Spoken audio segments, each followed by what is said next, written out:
వాళ్ళు దేవుడు కోరుకున్న విధానంలో బ్రతకకపోతే ప్రజలు అన్యజనులు ఏమనుకుంటారట? వీళ్ళేంట్రా మనకులాగా ఉన్నారు అనుకుంటారు. నా మాటలు అర్థమవుతున్నాయా? గమనించండి. అన్యజనులు ఏం గమనిస్తారంటే, వీళ్ళు యెహోవా ప్రజలుగా మనకులా తింటానంటున్నారేంటి, వీళ్ళు యెహోవా ప్రజలుగా వీళ్ళు మనకులా ఎగురుతానంటున్నారేంటి, వీళ్ళు యెహోవా ప్రజలుగా వీళ్ళ తాగుడు వ్యవహారాలకు అలవాటు పడ్డారేంటి, వీళ్ళు యెహోవా ప్రజలుగా సినిమాలకు వచ్చేస్తున్నారేంటి, వీళ్ళు యెహోవా ప్రజలుగా పనికి మాలిన విషయాలు రోడ్ల మీదకి వచ్చి గొడవాడితే యెహోవా ప్రజలుగా.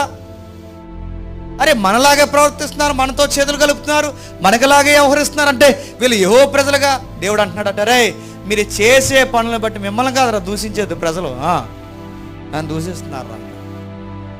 ఆ రోజు కూడా ఈ రోజు కూడా క్రొత్త నిబంధనలో కూడా దేవుడు చెప్తాడు, ఇదిగో మిమ్మును బట్టియేగా అన్ని జనుల మధ్య నా నామము దూషింపబడుచున్నది.